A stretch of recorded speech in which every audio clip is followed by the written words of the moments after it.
Bonjour les amis, alors aujourd'hui on va voir un peu comme ce qu'on a vu dans la vidéo précédente sur la dérivation du logarithme d'une fonction. Là on va voir la dérivation de l'exponentielle d'une fonction. Alors, ce qu'il faut savoir, je vais commencer par rappeler quelques notions simples. Donc rapidement, la fonction exponentielle en deux mots, c'est la fonction qui est définie sur R, donc tout entier, moins l'infini plus infini, et qui est une fonction qui va avoir pour image en 0, 1, qui est strictement croissante, et dont la limite en moins l'infini, c'est égal à 0, la limite en plus infini, c'est plus infini. Mais ce qui nous intéresse aujourd'hui, ça n'est pas vraiment la définition de cette fonction exponentielle, mais c'est surtout la dérivation de la fonction exponentielle de x et de exponentielle de u de x, d'une fonction u de x. Alors encore une fois, ça n'est pas véritablement la même chose, il faut vraiment bien distinguer entre les deux cas de figure. Donc lorsqu'on a une fonction exponentielle, donc on a l'exponentielle de x, quand on veut dériver cette fonction, on obtient l'exponentielle de x. En revanche, lorsque je veux dériver la fonction exponentielle d'une autre fonction, u de x, ici, c'est un petit peu différent, puisque la dérivation de l'exponentielle, c'est toujours l'exponentielle. En revanche, il y a quelque chose qui va se rajouter. D'accord? Donc, on garde l'exponentielle de u de x qui ne bouge pas, et on rajoute u' de x. C'est-à-dire que je prends la fonction ici qui est à l'exposant, u de x, et je la dérive. D'accord? Donc, la fonction à l'exposant va être dérivée et multipliée par l'exponentielle de u de x. Pour que vous compreniez la différence, on va voir quelques petits exemples. Donc, le premier exemple, par exemple, prenons la fonction exponentielle. Donc, si on considère f de x qui s'écrit sous la forme exponentielle de x plus 1 sur x, par exemple. Cette fonction, bien sûr, est définie sur R étoile, d'accord? Donc, qui est moins l'infini, 0, union 0 plus infini, puisque, comme je divise par x, il ne peut pas y avoir un 0 au dénominateur, mais ça n'est pas le sujet. L'objectif, c'est de dire simplement que cette fonction est dérivable. Elle l'est, évidemment, puisque c'est une somme de deux fonctions usuelles, toutes les deux dérivables, et la dérivée f' de x, c'est la dérivée de l'exponentielle de x plus 1 sur x. Donc ici, l'exponentielle de x apparaît dans l'expression de cette fonction, donc je vais la dériver d'une manière assez simple, en appliquant la première formule, qui est la dérivation de l'exponentielle, qui est égale à l'exponentielle. Donc aucune difficulté ici, ça nous donne l'exponentielle de x, plus la dérivée de 1 sur x, qui est égale à moins 1 sur x au carré. Ça, c'est la dérivée de la fonction f. Donc, comme vous voyez, il n'y a aucune difficulté. J'ai l'exponentielle ici, exponentielle de x moins 1 sur x carré. Je dérive l'exponentielle en gardant la même expression. Je peux complexifier le calcul de dérivée. C'est important de faire un petit peu une espèce de proposition comme ça, un marathon de dérivation. Donc, par exemple, si j'écris exponentielle de x plus 1 divisé par l'exponentielle de x, allez, on va dire exponentielle de x moins 1 sur exponentielle de x plus 1. Donc là, l'ensemble de définition de la fonction f, c'est égal à r, parce que quand on a une fraction, l'objectif, c'est que le dénominateur ne soit pas nul. Or ici, en l'occurrence, comme l'exponentielle est strictement positive, quel que soit x appartenant à r, je vous avais tracé tout à l'heure le graphique de la fonction exponentielle, donc il s'ensuit que si je rajoute un réel strictement positif à 1, ça donne quelque chose de strictement positif, n'est-ce pas? Et donc, ça ne peut pas être nul.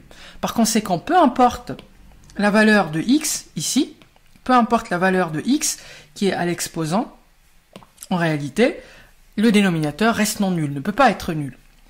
Donc ça, c'est la première chose à vérifier. Ensuite, on va dériver la fonction. Donc, f' de x est égal, donc ici, c'est sous la forme u sur v, n'est-ce pas? Sous la forme u sur v. Je vous rappelle que la dérivation de u sur v, j'ai publié une vidéo là-dessus. Je vais vous afficher la fiche qui paraît juste au-dessus. Si vous avez des questions ou des interrogations, des difficultés à dériver une fraction, n'hésitez pas à voir cette vidéo-là.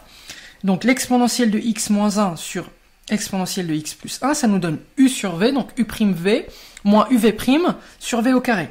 Donc ça nous fait exponentielle de x moins 1' fois exponentielle de x plus 1. Donc ça c'est u, ça c'est ce qui joue le rôle de u. Donc je dérive d'abord u, je multiplie par v, je retranche exponentielle de x moins 1, donc cette fois-ci, c'est autour du dénominateur pour la dérivation, donc je dérive le dénominateur, et je divise le tout par l'exponentielle de x plus 1, le tout au carré. Donc, cette expression me donne tout simplement, donc je vais dériver d'abord la première partie, on obtient exponentielle x, facteur de l'exponentielle de x plus 1. Ici, l'exponentielle de x plus 1 prime, ça donne l'exponentielle de x, n'est-ce pas? Avec le signe moins qu'il ne faut pas oublier ici, c'est très important de s'en souvenir. Moins l'exponentielle de x, facteur de l'exponentielle de x moins 1, et je divise le tout par l'exponentielle de x plus 1, le tout au carré. Donc, je vais simplifier l'exponentielle de x plus 1 au carré, donc je développe ici, donc je distribue l'exponentielle sur exponentielle x et sur 1, d'accord? Donc on obtient exponentielle de 2x plus l'exponentielle de x, moins l'exponentielle, donc ici attention, c'est le moins exponentielle de x que je distribue, d'accord? Donc qu'est-ce qu'on obtient? Moins l'exponentielle de 2x, moins exponentielle x fois moins 1, ça fait plus exponentielle de x. Ensuite, on va simplifier, donc on simplifie exponentielle de 2x qui se simplifie à exponentielle moins 2x, et donc il nous reste tout simplement 2 fois l'exponentielle de x, 2 fois l'exponentielle de x, divisé par l'exponentielle de x, plus 1 le tout au carré. Et donc ça, c'est la dérivée de la fonction f' de x. Donc f' de x égale à 2 exponentielle de x divisé par exponentielle de x au carré, plus 1 au carré. Donc, dernier exemple, cette fois-ci, on va dériver par exemple une fonction exponentielle de quelque chose. Par exemple, prenons l'exemple de la fonction g de x qui s'écrit sous la forme exponentielle, par exemple, de racine carrée de x carré plus 1. Bon, ça vous paraît très compliqué, mais ça ne l'est pas du tout, puisque il suffit de remplacer, d'appliquer la formule initiale. Donc la formule initiale, c'est comment calcule-t-on la dérivée de l'exponentielle de u de x. Donc exponentielle de u de x, comment on fait? On fait u', donc on dérive la fonction qui est à l'exposant, qui se trouve sur l'exposant, et on multiplie par l'exponentielle de la fonction initiale. Donc du coup ici, la première chose à faire, c'est de prendre la fonction qui est à l'exposant, la dérivée, racine de x carré plus 1', et multiplier par l'exponentielle de racine de x carré plus 1. Donc qu'est-ce qu'on obtient? On obtient tout simplement, donc ici souvenez-vous les amis, la dérivation de la racine carrée d'une fonction, alors c'est pareil, c'est quelque chose de très important, et j'ai publié une vidéo là-dessus aussi. La dérivation d'une racine carrée d'une fonction, d'une racine carrée, c'est simple, c'est 1 sur 2 racines de x. Pour une fonction, c'est différent. C'est ce qui se trouve à l'intérieur de la fonction prime, donc ici en l'occurrence x carré plus 1 prime, sur 2 fois la racine carrée de x carré plus 1, fois l'exponentielle, que je ne touche pas ici, x carré plus 1. Voilà. Donc ici, on continue la simplification. La dérivation de x carré plus 1, c'est tout simplement 2x, divisé par 2 racines de x carré plus 1, fois l'exponentielle de racine carrée de x carré plus 1. Donc ici, qu'est-ce qu'on remarque?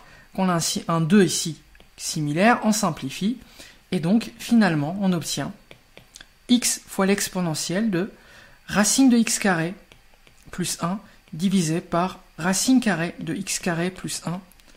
Voilà, et donc ça c'est g' de x. Voilà les amis, pour ce calcul d'une exponentielle. Donc ici on a vu pas mal d'exemples qui concernent les calculs de dérivée de l'exponentielle. Donc deux choses à retenir, quand l'exponentielle est tout seul, comme ici par exemple, la dérivation de l'exponentielle tout seul, ça donne exponentielle x. Donc ici, en l'occurrence, c'est la même chose. Exponentielle de x, ça donne exponentielle de x. Lorsque l'exponentielle, c'est l'exponentielle pas de x, mais d'une fonction, u de x, la dérivée devient la dérivée justement de l'exposant. Donc ici, le racine carrée de x carré plus 1 que je dérive, et je multiplie par tout ça. Je multiplie par l'exponentielle de racine de x carré plus 1. Je simplifie et je trouve le résultat final. Voilà donc pour cette dérivation de l'exponentielle. C'est une vidéo que j'ai jugée très utile parce que les élèves me posent toujours la question. Et donc c'est l'occasion justement de revenir sur cette notion-là et de distinguer entre les fonctions exponentielles de x et exponentielles d'une autre fonction u de x, ce qu'on appelle la composée de deux fonctions. Si vous avez apprécié la vidéo, n'hésitez pas à liker, à commenter, à partager, à vous abonner à la chaîne et à activer la cloche pour être prévenu des prochaines vidéos. Ça me permettra de produire davantage de contenu sur cette chaîne YouTube. Et n'hésitez pas non plus à me suivre sur les réseaux sociaux, Instagram et Facebook, pour être toujours au courant des vidéos et du contenu que je sors d'une manière journalière, voire hebdomadaire.